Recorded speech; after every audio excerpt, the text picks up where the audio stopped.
Scott Trumpolt, what does a compensation strategist do? Something I've been doing for about 30 years now. I did 18 years in the corporate world, and then I guess it's going on close to 12, almost 13 years now. And in a nutshell, the thing that I do most in the broadest sense is to figure out from a market competitive standpoint how to pay people for different roles within the organization. So it's not workers' compensation. It's not any kind of accounting, although you do use numbers in it. It's a little bit of science and a little bit of art. And beyond figuring out just in a general sense what to pay people, it gets a lot deeper than that in the sense that different roles, as I said, get paid differently. And also they get paid in different ways. So, for example, if you're a salesperson, the emphasis is really on growing the sales for your organization. So you're going to be paid perhaps more frequently. You're going to get paid a lot more in variable opportunity.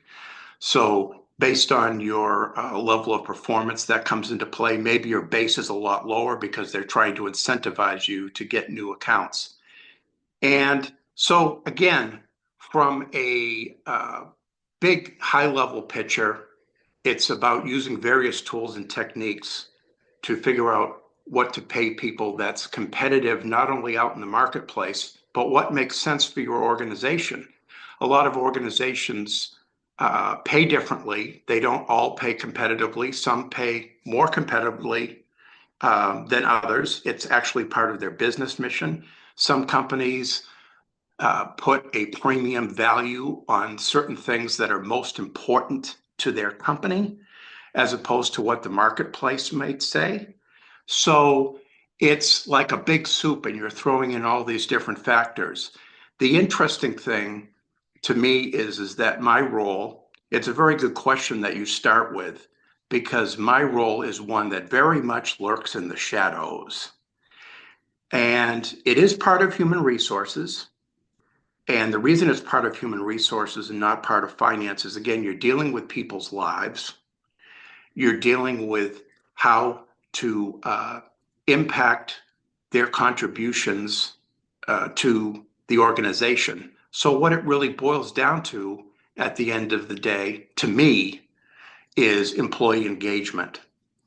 And by working in the shadows, and I find now that things are changing out in the world in terms of compensation. You may be aware that employees nowadays are very much interested in what the competitive pay for their job is, not necessarily what their colleague is making, but what's competitive for my role. And so what you're seeing is that a lot of companies they're passing various laws, and they're starting to post the ranges, the pay ranges for jobs that individuals within the company are interested in. Maybe people from the outside looking to come into that organization, or people that are already there and are looking to increase their pay. But to me, the idea of posting ranges, it's like a dead end, because what it does, it says, okay, here's the range and here's the midpoint for the range, and the employee knows how much they're making. But it leaves the employee with more questions than answers. And that in turn has a real effect on employee engagement, because what I have found in working for the past 30 years in compensation, and I've had the opportunity to travel to different parts of the world to implement uh, pay structures and career development programs, and I'll get into that in a little bit later, as far away as China and all through the Caribbean and Latin America and over in Europe and in the United States. But what I've learned is that there are, at least from a compensation perspective, there are three levels of engagement that I can tap into, that my services as an independent consultant can really make a difference. One of them is how do you handle this issue of pay transparency for employees in a positive way that doesn't impact any confidentiality, um, any issues like that that the company may have? Because from a compensation perspective, again, that there's a lot of different ways to engage employees. It can be as simple as employee recognition, giving a pat on the back, but that's really not my area. My area is compensation. So, especially when I started uh, doing what I do on my own, I started to look at this issue as in terms of employee engagement, because employee engagement is very, people may think that this is kind of subjective, but it's actually very measurable. Most companies have employee engagement surveys that they run every year. And the best thing has ever happened to me is when I work with a client on an employee engagement issue related to compensation and the numbers go up. Now, I'm not going to say it's simply because of what I put in there, but it had a positive impact. And if you can move the needle, that's part of this idea. So, employee engagement. So, I mentioned the first thing from a compensation standpoint is pay transparency. And how do you address that need, but also turn it into a longer term positive? Because pay ranges are a living thing. A person comes into that role and you want to grow their pay within the role. That's what employees really want to know is how can I grow my pay within the role that I'm doing? Yeah, And it's not exactly. about looking at, and I think sending the message of here's the range and not giving them some options to grow their pay. That's what they're really interested in. The other thing is that one of the things that surveys over the years have shown is that people leaders, the people that manage employees, they're the most important person in the employee's life. They really are. They have a factor in how engaged they are. Okay. But if the managers and the leaders that they come to do not have the right tools to support the kind of questions that I was just talking about to employees, then that can result in negative employee engagement. And then the third part of employee engagement that I feel like I can impact in what I do is with the fact that human resources, how do you get to the point where human resources is viewed as a strategic partner and not just a tactical day-to-day administrative type The company position? man. The company Yeah, man. yeah. So if you can strengthen the perception of those leaders in the value of human resources by starting to be proactive and not just reactive, to provide them those tools, because again, I'm in the shadows here. I'm really in the shadows here because I'm working outside of the company. So I'm working with human resources, but that's where I can really come in and start to develop solutions that then human resources can turn around and provide to their leaders on a proactive basis. And so my type of projects, and if we want, we can talk about the different type of projects that would support what I'm talking about. It's really about those three levels of employee engagement. Okay. So that's what I find myself most engaged in. And the reason why I decided 12 years to go off on my own after all those years in corporate, working both in the United States and in Germany, and getting a chance to travel the world and to see what are these universal themes. But the reason why I made the move is because I found that the further up you go in an organization, the skills, the things that you really want to do, start to deteriorate a little bit because you're focused a lot on paperwork. You're focused, perhaps now you're in a leadership role, and managing and mentoring employees is wonderful. But if you don't get a chance to do what you really love to do, I mean, that's the other part of engagement, isn't it? I've got to be engaged. And so if I can't be engaged, then all the other three pieces that I'm trying to help support within an organization for employees, for the leaders that influence those employees and the human resources partner that needs that kind of support to emerge as a strategic partner and not just a reactive one. I need to be engaged first. And then the idea of not just working for one company, but being able to start working across all sorts of industries, maybe having 8, 9, 10 clients a year, doing all these different types of projects that links compensation to employee engagement improvement levels. That's really where I wanted to be. And so that's where I found myself. And did you want to ask me anything before we get into kind of some more specifics, or is this going Yeah, okay? yeah. Actually, yeah, it's going great. I did have I wanted to expand on a little bit of making a partnership. It's kind of interesting that you say that because it is an us versus them mentality in in the office sometimes. As somebody that's on the other end of the spectrum, I'm not college educated.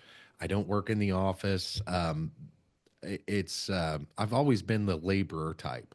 I've always been the low guy on the totem pole, and it's like it is very interesting that you mentioned that because there is a us versus them mentality on work floors, like factory floors, for instance, and it is us versus the company guy, and human resources really is more or less a go between the company and the employee.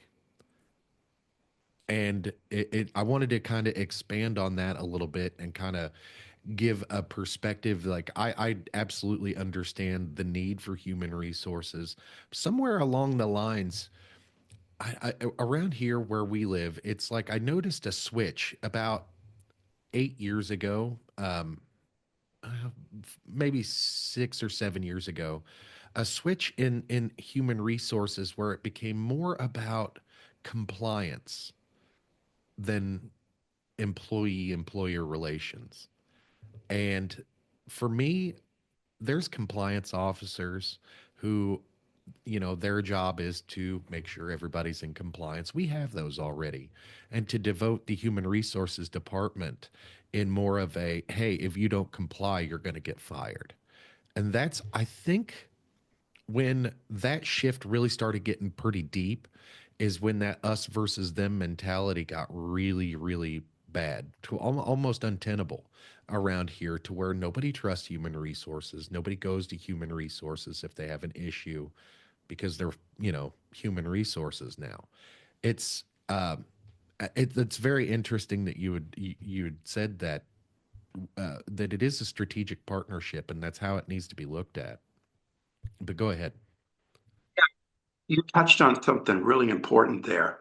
I think that for a long time, human resources was armed with tools from the company to train employees, not just about compliance, but getting very good at performance management and even, I'm trying to think of the right word here, how to discipline employees. But these kind of projects do not lend themselves to employee engagement. And so this is very important because the focus you talked about a shift from about 8 years ago, and I would say it was even earlier. Maybe that's what you personally experienced, but even earlier than that, that we got very good at managing performance, the performance rating, managing programs and policies regarding what if an employee does something that the company doesn't like, how do you discipline them and everything. And that's all well and good. And like you say, they're in compliance factors. But we also have to offer these kind of employee engagement factors. And one of the things that can bring that out in the open, I think now that's changing, that may reinforce this, is the fact that employees are at least they're making their concerns known about pay transparency more and more. And that's a good thing. And the reason it's a good thing is it's really going to and keep in mind, there are companies, I've worked with them both in a corporate environment and also on my own. And you often see they get these statuses like 100 best companies to work for. Part of that is because they are doing these kind of employee engagement type projects. For example, everybody has a role. Like when you worked in your status, there isn't such a thing as a warehouse worker by itself. There are different levels of a warehouse worker. You may think that you're doing all of the same thing, but at some point you want to grow in the organization. So why don't we have a plan that recognizes we don't want you leaving the organization. We want to retain you if you're a good employee and you know what you're doing. So let's incrementally grow your pay based upon the acquisition of additional skills. Perhaps you become a team leader out on the floor. You mentioned the floor. That pays more than one level. And when you look out in the market, because again, everything I do is market based. There is not a warehouse worker. There are multiple career levels. There's an entry level, there's an intermediate level, there's a senior, then there's a team leader, and then there's a supervisor and a manager. Now, you may not want to go the management route, but still, if we're going to tackle the issue of pay transparency, how we have to do it is through career development. This is one way. Because, again, what I said earlier, the employee is not so much interested in what the other person is making as they are, how do I get to the next level? Because the more skills I acquire, the more I become valuable to the organization. And if your value to the business, what the business need is increases, then based on the market, your pay is going to increase. So taking a little bit more of the medium term view, yes, you're here today in terms of your pay. And the next question is not really about where do you fall within the range, but how do you move within that range upwards? And how do you get to the next level? And so, one of the things that I work with human resources on, yes, you're going to have, as you talked about, um, you've got compliance and you've got these disciplinary issues. But one of the things that employees are really interested in is not only pay and a nice working environment, career development. How do I go from point A to point B? And that's about transparency. And that's the piece that's missing. People feel that they're in a dead end. And so one of the things that I work on is this idea of what I call career architecture. And that's looking at every job. Say you're an accountant, or let's say a human resources person, a human resources generalist. Well, there isn't any such thing as just a generalist. There's an entry level, there's an intermediate, there's a senior level, and those different levels require not only greater years of experience, the idea, the more experience you have, the more skills you should have, the more you increase your business need to the organization. So if we can lay that out to employees, not necessarily the pay levels for each of those, but look, here's the idea. Here's the pathway for you to grow. And by the way, we're going to give these tools to your manager. So you can go into your manager and say, look, I understand I got this paper that says I'm an intermediate professional. How do I become a senior professional? What skills do I need? Okay, I'm in the warehouse. I'm in shipping and receiving. How do I grow my career within this role? Does it mean I have to work third shift and get a little bit more money working a third or a second shift? No, it's a bit more than that. So, but the manager can't really respond to the employee in an effective way if they don't have the kind of tools to help guide them. It's not the manager's fault. It's the idea that HR needs to uh, proactively provide them these options and to say to them, hey, from time to time, you've got an employee that's been in the organization for 10 years and we've got them assigned at an intermediate level. What is it about their job? Why can't they grow into this higher level? Is it a performance issue? Obviously, they've been here for 10 years, so it can't be that much of a performance issue. And by the way, they can go down the street and they can get a job for a couple more dollars an hour, but we could pay that for them here if they qualify for a higher level. Maybe you've got them doing things out on the floor that other warehouse workers are not doing.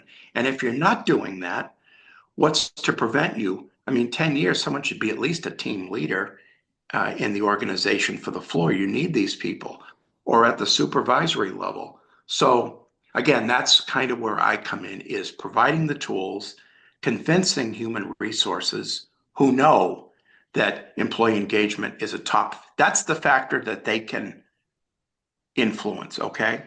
Because they are not a business unit in the sense of they don't generate profit for the company.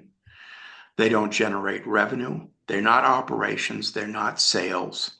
But what they can do is in a more engaged workforce supports uh, greater business outcomes, supporting the business mission if you've got an engaged workforce. So, what kind of tools can you provide to those uh, managers who act as the intermediary? So, I hope that Yeah, explains that piece a little bit. it totally does. It totally does. There at the end, the so human resources has always been a pain in the ass for me. Due to a lot of the things that you had mentioned, employee engagement was really, really a big deal. And I actually know someone who is a manager. My wife is in management and headed towards human resources. So it's kind of interesting hearing all the things that I've heard over the last few years in the office and some strategies and how to do this and how to do that and talking to you and further reinforcing the things that I had already thought about these things. It's very interesting.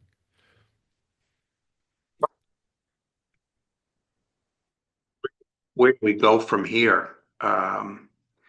There's so many different areas that I work in with pay. I have to tell you though that companies are very much wanting to stay on most companies on the cutting edge. They really do want to make sure that they get the best people and they want to know the market value of different jobs. And they also want to And stay relevant. I yeah, think there's a part in there they want to stay relevant and they want to stay with the times to I mean, let's be honest, politics has played a big part in how the a big part in the human resources shift, especially recently.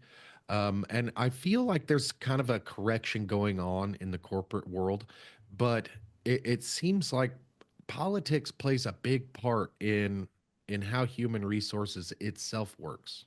so you're talking about the internal politics of the organization? Internal politics and also national politics. In where I live in the Midwest, and human resources really shouldn't be that big of a deal here. It's pretty much factories and farms, really. But I there's been a lot of things recently, politically in the national sphere, in geopolitics even that has affected the workplace negatively and has caused employees to separate from employer and basically widened that us versus them mentality. And speaking from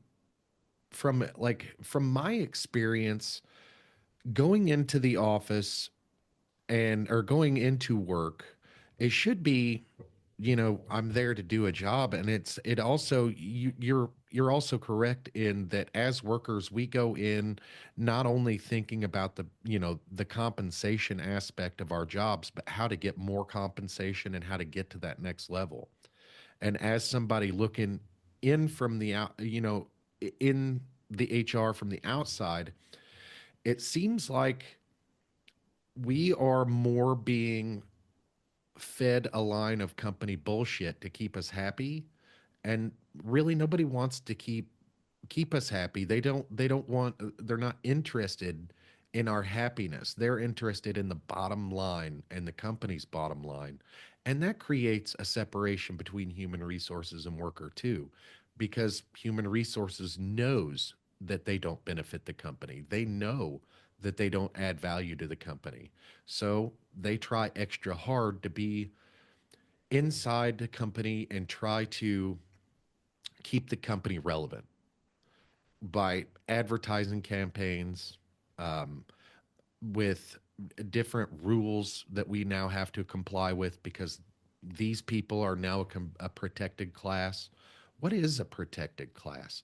Those type of things, nobody really explains that to the lower chains. They just say, here, follow this, do this, or you're going to get fired.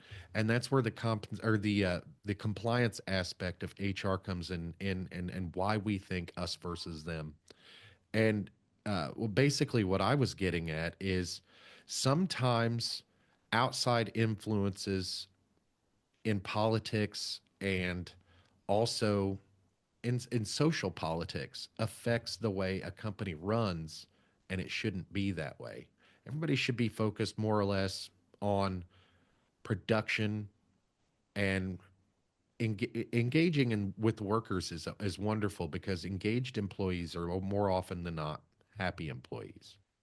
You talk about the Midwest, and a lot of the concerns that you talk about are very valid. But what I can tell you is that not everything that I do is strictly working with big corporations. As a matter of fact, I've spent quite some time in the Midwest and in states like Ohio and Pennsylvania, this area, working with small companies. I even worked for a company that manufactured a certain produce that in that area. It was only 100 employees, and that employee actually implemented because they were interested in employee engagement. And again, that's the future for changing the dynamic for human resources. It's a term that's been out there a long time, employee engagement. But more and more you see companies asking, because in the past on surveys that they ran, they would ask certain standard questions. Then employee engagement would come up and they'd score very low on there. And it's like, well, why is this an outlier? What is this? Because they know at least, yes, they're interested in production. Yes, they're interested in the bottom line. But if you don't have an engaged workforce, there is going to be a disconnect there. Okay. And so I have personally developed, uh, again, along the lines of career development pathways that are linked, directly linked to market-based pay for different roles and how a role can grow over time. First thing I do when I come into a company is I have to learn about the culture of the organization because everything is customized. You can't jam into a certain type of company a solution that's always going to work everywhere.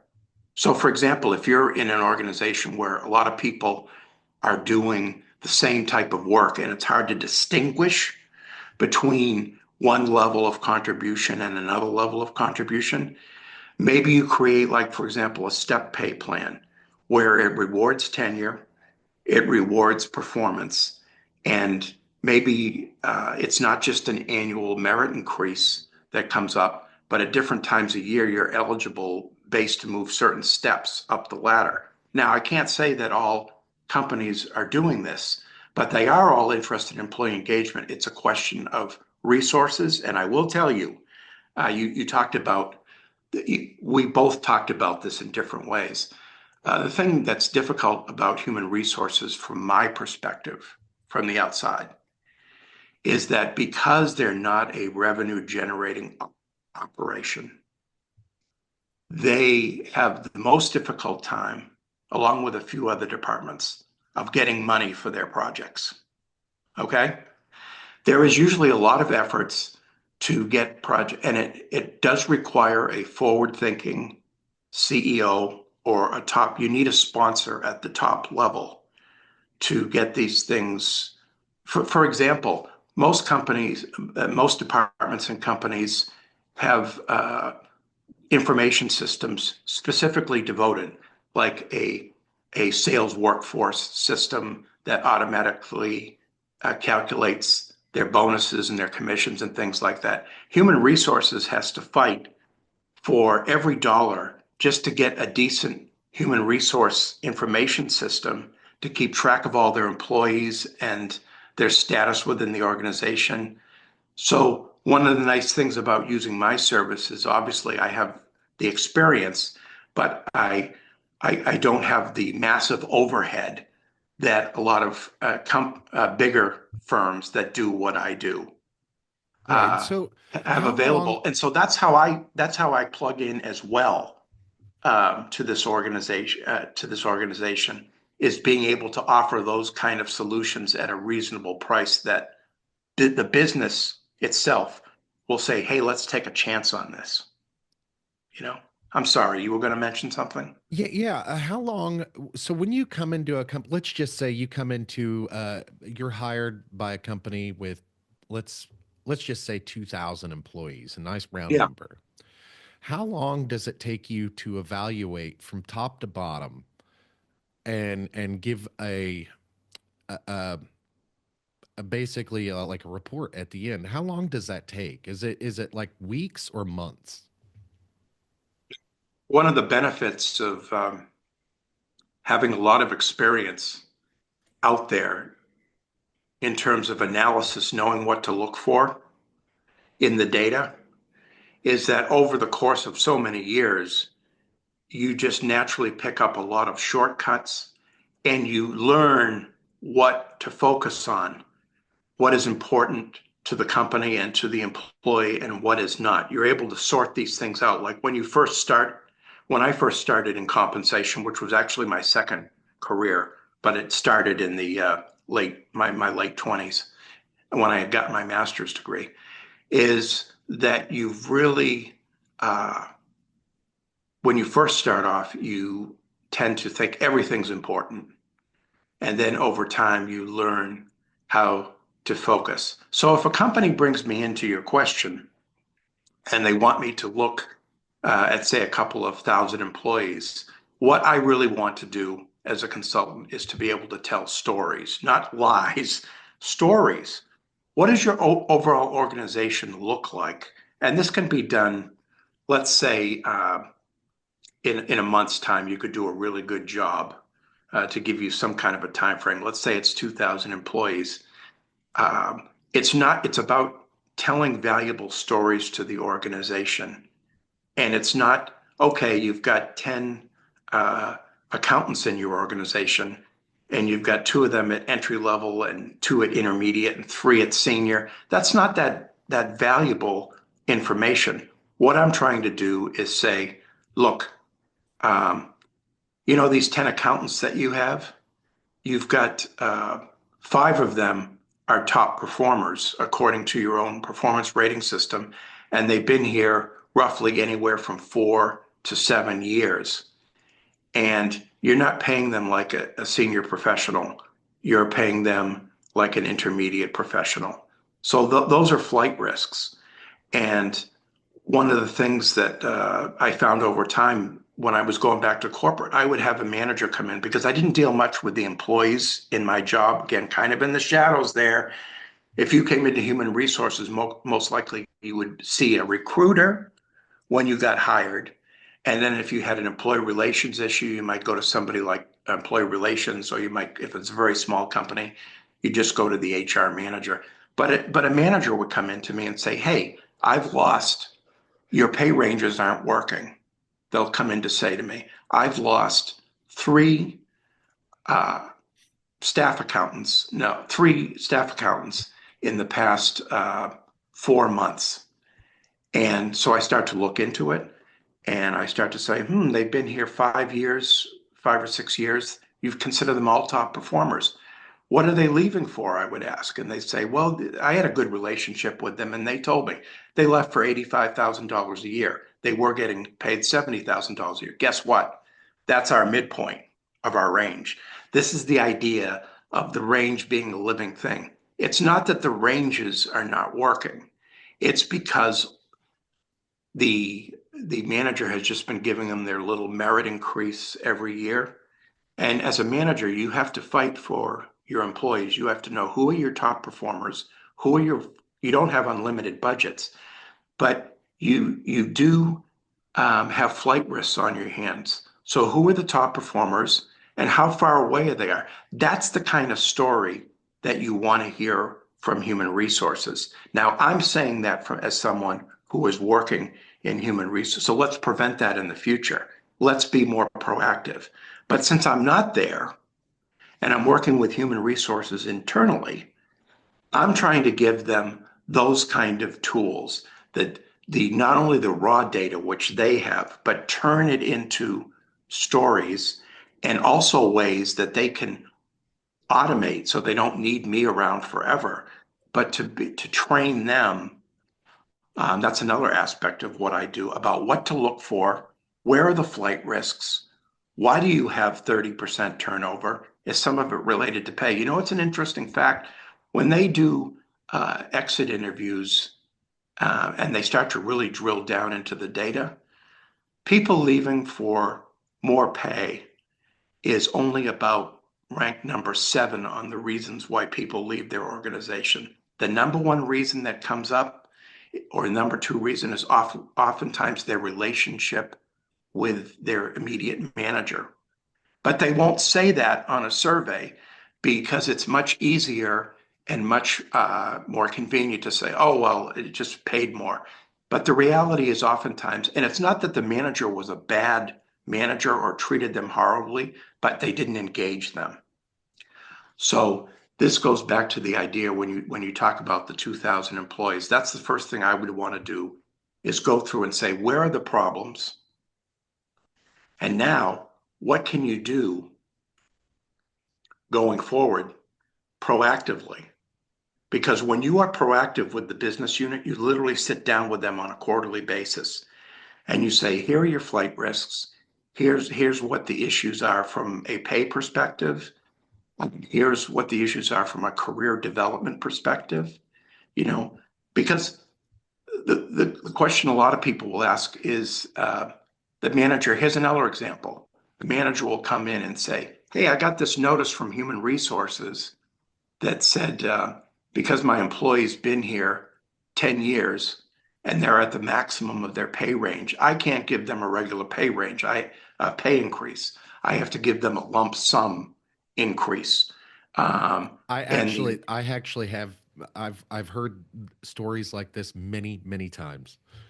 you know exactly, and they come in and they're concerned about it and everything. And what I say to them is, I turn it around, not to blame them because there is no blame in this regard. What I'm trying to do is to say, I think the question we have to ask ourselves is why this person has been here 10 years and is doing intermediate level work for this organization. Why can't we grow them? Because when we grow them, we grow their pay. So why is that after 10 years, this individual, the reason they're at the maximum of their range is because they are well above the market value for the job. And of course, a company is interested in the bottom line. And when you think about it, it's not fair to the employee, but from a company perspective, they're thinking, well, this employee's been here 10 years. They're operating at a minimal level of value to the organization. Why should we continue to pay them uh, more and more money when we're already paying them well above their market value? So that's the key. Got to get people, got to get management focused. And management doesn't have these tools in front of them. The manager is focused on, as we talked a little bit about, productivity, day-to-day things that are going on the shop floor. So human resources has got to step in and not be just reactive and say, hey, your employee did this wrong or your employee didn't follow this rule. But mixed in with that is regular sessions about being proactive and telling managers up front, this could become a problem, pay wise and career development wise in the future. And believe me, there are companies, this is not Pollyanna, which there are companies that are doing this. And I've worked with, in my 12 years, probably about 70 clients. May not sound like a lot, I don't know. But some of those clients have been with me for a long time. So they continue to see the value, and others come in and out based upon their need. It depends on the structure of the organization. This is important. This is one of the things that I look for because sometimes it's not all big projects and big dreams and aspirations. We're going to support career development that employees can understand that's linked to market-based pay. That's the ultimate outcome we want. But on a day-to-day basis, the company may have their few resources, again, human resources, not at the top of the list when it comes to funding, right at the bottom, pretty much. Even marketing, which does not directly generate revenue, it's recognized that they're playing a big role in supporting the sales organization and operations with their motion of what's going on in the business. But um, again, sometimes companies have limited resources, so I may act as just a someone who's helping them on a day-to-day basis with very basic issues. I don't turn any work down as long as I have time on my schedule. It might be very basic things that need to. Sometimes they have the internal talent inside, but they're too bogged down in those reactive projects. So Or they bring me into, bureaucracy. Or yeah. bureaucracy. I Bureaucracy is a huge problem in some of these companies. Mhm. And I actually have a question. What would be your advice to the manager who has been there for 10 years and has hit the top of the pay scale? Well, let's just say this manager feels like they're kind of, for a lack of a better term, stuck in their position and can't move outward, even in a company of, let's just say, 2,000 employees, that they can't physically go anywhere. They have the education. The education isn't a problem. But what would your advice be to that manager on how to be more assertive in moving forward in the company? Well, the first thing I would ask is, and this is not passing the buck, okay? The first thing I would ask is, have you talked to the person who manages you about this? Your frustration. So that's the first question I want to get answered. And I will get to what my ultimate response would be. But then what I would do is I would talk personally from HR with the manager and to say, this, if I understand your question, this person has worked for 10 years, they're skilled at what they do. I think the most successful companies are the ones that sometimes to go up the scale, you got to go sideways. Laterally, yes. Yeah, laterally, you got to learn additional skills. So if you want to stay at this company, you personally, you want to stay at this company, you have to understand, and that's either after 10 years, I'm sure you get a good understanding of some of the other departments and the people that are in them. But you've got to work with the companies that do things, stretch assignments all the time, where they stay in their existing job, but they're gaining skills because the key thing that you have to link your career development to a business need. If you're a manager of a warehouse, what skills do you need that maybe it's not working in the warehouse anymore, but you're working in another side of the logistics function. So that's what we got to pinpoint.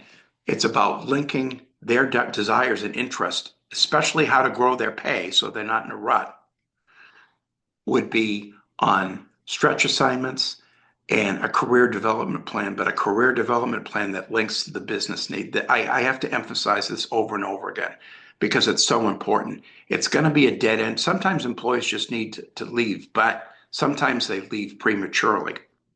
I worked for an organization that was very large. Again, you were talking about a smaller organization, very large, where mobility was absolutely incredible.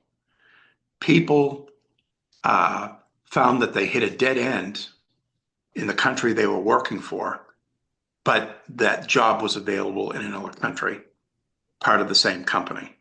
So I'm just saying that's one option. But in a smaller organization, such as what you're talking about, where that isn't that kind of mobility, you have to look, well, warehouse, that's part of transportation, it's about part of logistics.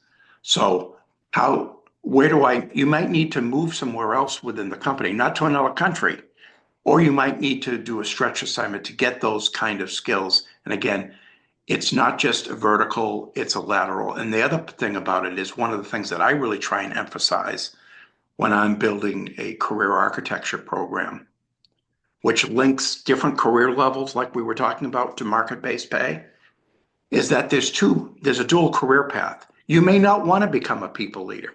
You may want to keep growing as an individual contributor. And believe me, there are some roles as an individual contributor in the market that get paid as much as the people leadership role. Okay.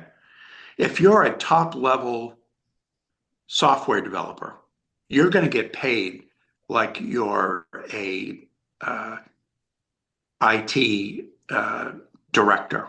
Okay.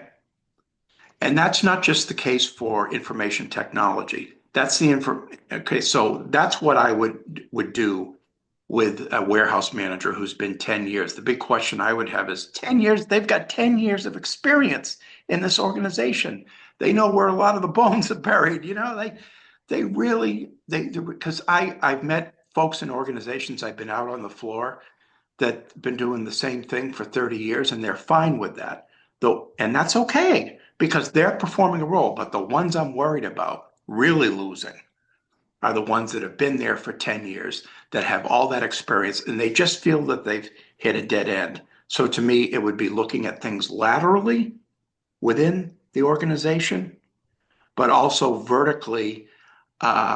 What are the skills in both of those areas that they need to attain? Because they certainly have the company experience, which is a huge part of it. So stretch assignment would probably be the most likely course. And then to ask the manager that they report up to, what's the next step for me? What to you would be the next step for me? Because every manager, every leader who is managing leaders, they need to have this idea of succession planning and who's coming next, not only in their organization, but they need to look at the people that are reporting to them and have this thought that I'm not going to be here forever. And the person that's reporting to me is not going to want to be in their position, perhaps forever, but I really like them and they're a really good performer. So if they can't, I had a staff, and I grew them incrementally, but when they saw an opportunity to be a compensation leader like me, but in a different division or I was all for it. I mean, one of the things that I was proudest of was when the people that were individual contributors reporting to me grew into director roles in other organization. Again, I understand that's much larger, but even in a smaller organization, like 2,000 people, that's the approach I would take. So I hope that helps. Yeah, absolutely it does. It answered my question perfectly, actually. It, so in my life, I run into all kinds of people, and it seems like sometimes the some of the people in higher positions failed upwards to get there, and that actually helps explain a little bit why I think that way. And maybe they didn't fail upwards, but they're hamstrung. Would somewhat people up the organization sometimes when it's not the best move for the organization. There's just reasons for that, and you've seen it. And you're like you say, you don't have all the inner details. Some people have a natural ability to survive and prosper, but let me put that in my own perspective. And maybe this tells a little bit more about the kind of work I do, but I had hit a dead end because in my particular function, you typically do not have vice presidents. Compensation is a part of human resources, and unless you're working for a massive organization, uh, you don't have those vice president opportunities. It's just the nature. Some roles strategically just cap out at a certain level. And I was what was called a senior director in the United States. And ultimately, my last stop when I went to Germany, it was working for the parent organization. I became a very, very high level individual contributor. It was called like a center of excellence type of thing. But what I found was it got to a point in the organization where I was no longer serving a useful purpose for myself. It was a very prestige type role, but part of my role was to bring all of help to bring all of these different divisions and different cultures and to have some uniformity in terms of how we do it, which was virtually impossible. And the reason why it really became impossible was because we didn't have the authority. We had kind of the responsibility, but not the authority. So everybody hits a dead end at some point. It's like, what's the next thing? How can you best fit in? That kind of moved me towards the independent consultant. But you could make that argument too about myself. I have ultimately uh, put myself into a position where I no longer felt, despite the pay that I was given and everything, that I was just attending meetings all day long and things weren't really moving forward. So I kind of worked myself up until a point of no longer being feeling personally relevant. And that's what triggered me to go into the independent consultant role. And again, for that warehouse manager that you're talking about, it's a different pathway. But the key is about how, if I want to stay at least doing something somewhat, unless I want to do something completely different and start from the bottom. But if I want to grow myself within this organization, I got to link it to the business need. And certainly your manager or the manager above them need to know what the new skills are that are going to be required. So you got to talk to the right people. You got to be transparent with your concerns. A lot of folks on the floor are not as comfortable transparent. They think different things. But to be transparent about your concerns, hey, I'm fine for today, but where do I go from here? What's the next step for me? And the manager might give you a little bit of, well, where do you want to go kind of thing and push back. But eventually, they're going to have to answer the question of, well, what do we need next? And they need to be honest. Employees are looking for transparency.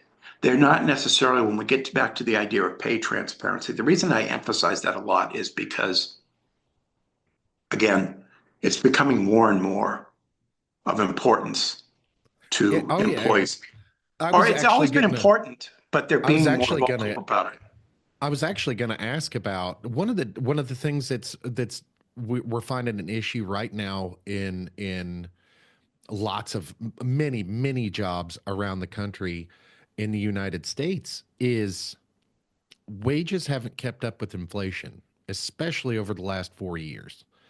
And that's a difficult situation to solve because we're all feeling the pinch. Even the large companies are feeling the pinch. Even the most successful ones, um, they are making record profits. However, they'd be making even more record profits if we weren't feeling the pinch. So that was actually going to be I was gonna kind of steer the question or the conversation into that a little bit, but it sounds like you were actually headed there yourself. My biggest concern is that issues that you talk about, whether it's uh, the cost of living, or if it's inflation, or if it's the idea of pay transparency, linking all these different things, is what's the pathway going forward if employees feel that their organization, they need to at least understand, okay, this is your pay today. But what they're not seeing, and where human resources can play a more positive role. Because again, you've got employees feeling a certain way about human resources, okay? This us versus them mentality. But you've also got managers of those employees who have a different relationship with human resources than you have. But without taking the next step in human resources and being the one that steps in, because human resources is supposed to contribute to the idea of a happy workforce. And if they're not, They need to look at that. They need to look at these results of these surveys and to see, I think, a starting point on this whole issue of my pay and not keeping up with the way things are um, when companies are experiencing record profits is to show them for that individual, and you got to individualize it. You got to get it down to the individual level. You got to show that this company has a pathway forward. Now, it's got to be based on business need and got to be clear.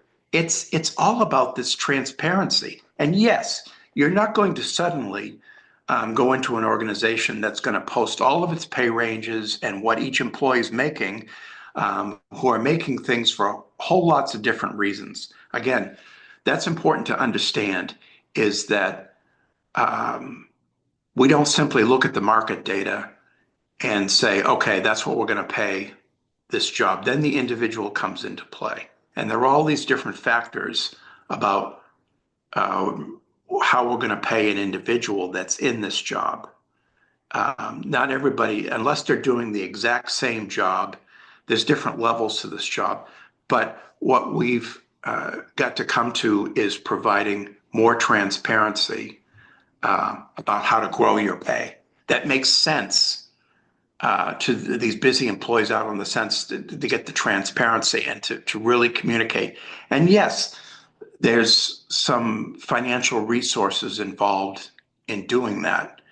And part of my job is arming human resources with that piece of it too, not just this is what we can implement, this is what it's going to cost, but then also how are we going to get it down to the manager first, who needs to understand what we're trying to do here in the area of career development as a way to grow your pay.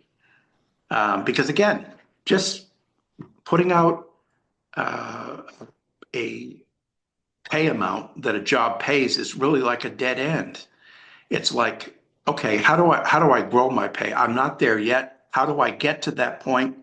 And how do I go beyond that? And that's the tools that in a lot of organizations, they're just not robust and they're not uh, visible enough. And if they're not visible and if they're not transparent, they don't exist for the employee.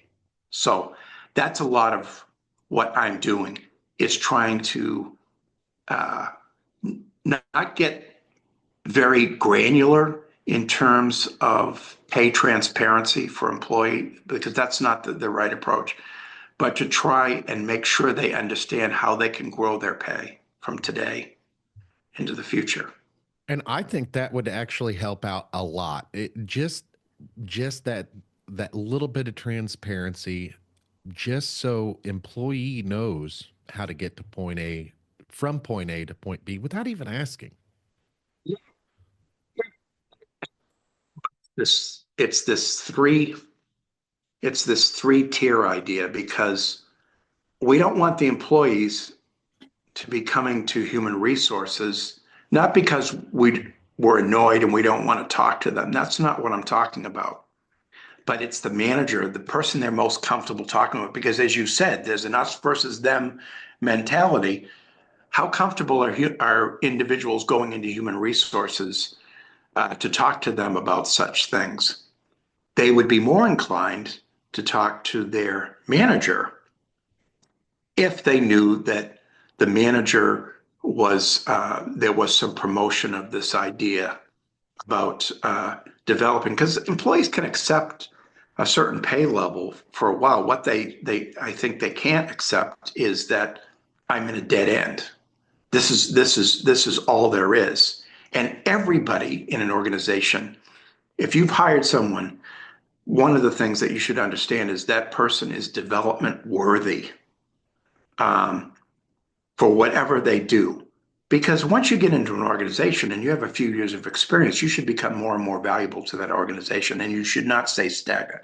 But again, if you don't have the tools and you don't have the understanding by employees, at least the transparency. I worked for one company they did a whole communication rollout to all the employees. And I literally went out to one of the plants and talked at 3 a.m. to the employees about this career architecture program. And And it did make a difference because we had some employees that took advantage of that. Not all employees did once we put it out there, but some did.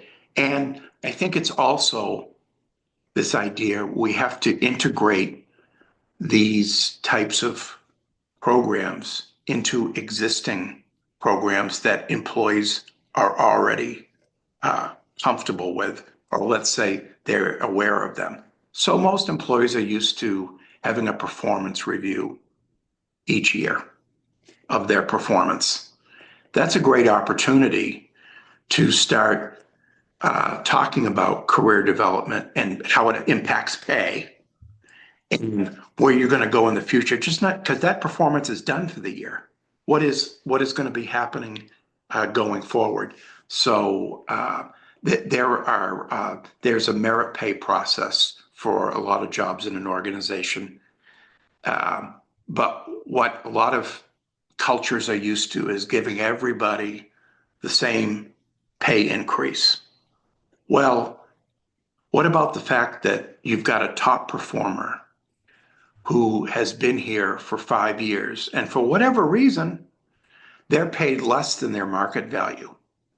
Well, if they're a top performer and they're getting paid less than the market value, perhaps they should get more of a merit increase than the person that has not grown in their job. They are well above their market value. They've been in the job a long time. Now, some people may not, but you got to remember you have a limited budget to work with. But the idea is these are processes that employees are comfortable with. So if we start educating in the culture that here's your pay right now and use those type of, so that's another thing that I really push is, rolling out a big program and everything like that is all well and good, but try and tap into programs that employees are already familiar with and start getting them to think about not so much that I got a lousy 2% increase, but more about the manager communicating to them how they can get a 5% increase next year or more. To answer your question about the fact that cost of living is not keeping up, there are employees out there that are getting more because of certain factors that are completely defensible. But it's got to be part of the culture. If the culture is one that everybody gets the same no matter what, that's and so when I look at companies, when I first engage with them, one of the things that I'm looking at, are they open to change or not? How does the CEO feel? Because even if you like what I'm offering, at the end of the day, you probably don't have a budget. I'm going to have to sell it to them. So how do they feel about this? And that can come into different degrees. So it's got to be integrated into the culture. And again, employee engagement comes in many forms. I'm just talking about it from the compensation perspective. And so what I've spent the past 10 years really trying to do is how do I link what is defensible, which is market-based pay. I can hang my hat on that, because if an employee asks me how much, forget about me for a moment, how much should this job pay? I can tell them. And then I say, okay, but that's for this level of contribution. You're not doing this level of contribution, because sometimes an employee will say, why am I not at the maximum of the pay range? I'm great and everything like that. And then there are different factors that come involved, like tenure and performance, and most importantly, the level that they're operating at. There are people working in organizations, and there's nothing wrong with this, but they've been doing the same exact thing for 20 years. They haven't grown their skill set, and that's not all their fault. Again, it's the idea that this link to the immediate manager, who needs to be armed and informed by human resources on something positive that can help promote this growth in the culture of employees wanting more transparency. So you have to do it a different way. It's not about sharing with them raw numbers, because that, again, gives more questions than answers, and it doesn't serve any purpose. So it has to be crouched in something bigger than what they're doing today, and then a pathway to take it forward. That's That's how I look at it. man, this has been an awesome conversation. I never in my I never really uh thought about compensation strategy and how it would tie into a company and how it would better solve employee engagement and stuff like that. I never really thought about it.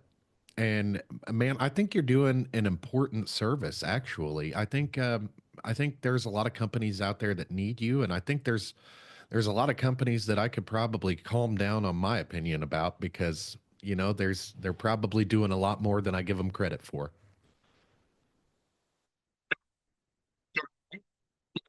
It is what motivates me to keep doing what I'm doing. I mean, I've lost some battles like we all have um, over the years.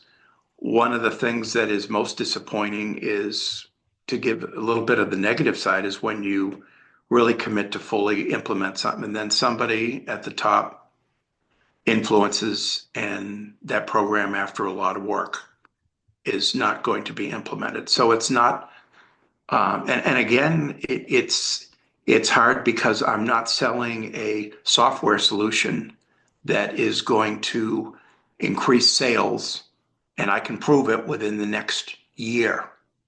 But the biggest payoff is that um, the fact is that whether you're a nonprofit organization, and I've worked across about just every industry, um, and little to 5,000 employees, to healthcare, to software development, to nonprofits, so, manufacturing, a lot of different industries, but these are universal themes, and the companies that get on board with better transparency for employees in terms of their pay, but doing it in a way that is not reactive. And there have been companies. What I'm sprouting is new to some people, and it's not surprising to me that you haven't heard much about compensation when you work, because again, you wouldn't come in to see that individual. It's interesting because it's a job that very much lurks in the shadows. But with advanced artificial intelligence, um, it's going to become more and more transparent anyways. My hope is that there'll still be some need for the human element behind the scenes, but time will tell. But in the meantime, my goal, it's really changed. It was always about employee engagement, but it's only in the past few years, because of these new laws regarding pay transparency, as they see pay transparency. To me, it's really not going to do anything for the employee by making them post a broad range. I don't know what value is going to come of that, but it may act as the trigger. Well, I think here's an issue that I sometimes run into is and not me personally, but I know people that run into this issue when they're not transparent about the pay, they get inundated with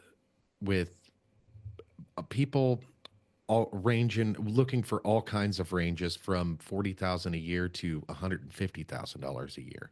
That's part of an issue that maybe it helps them scope down or kind of funnel down the application process to people who are actually looking in that pay range.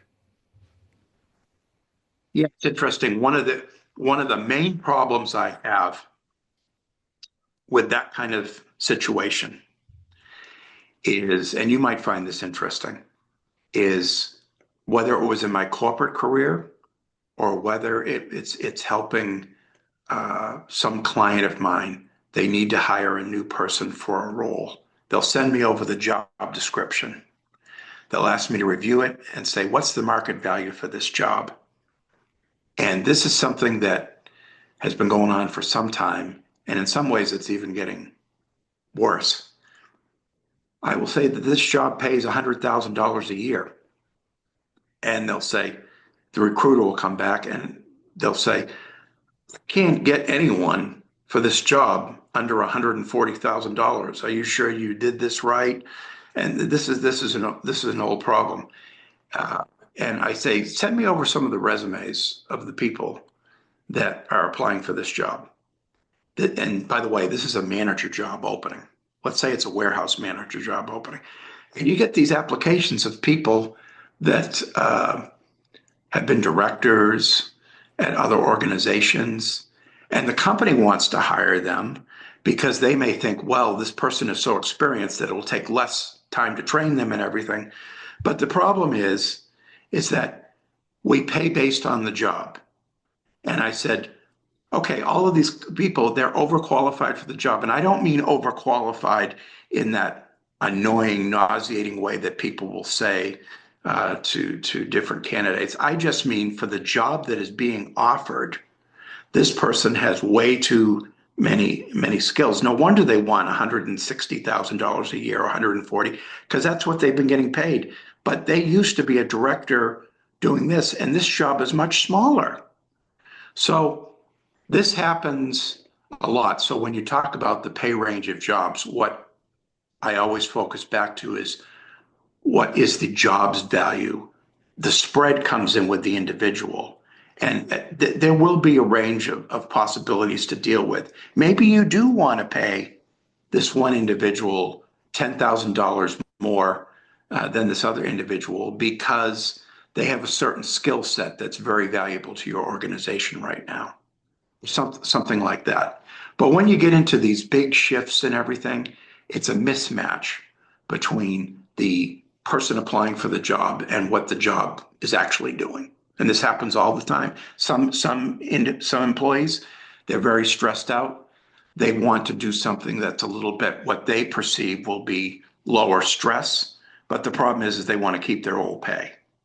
So Yeah, yeah, I I hate to can get I hate totally to get see that. so I hate to get so black and white about it because this is something else about the kind of work that I do.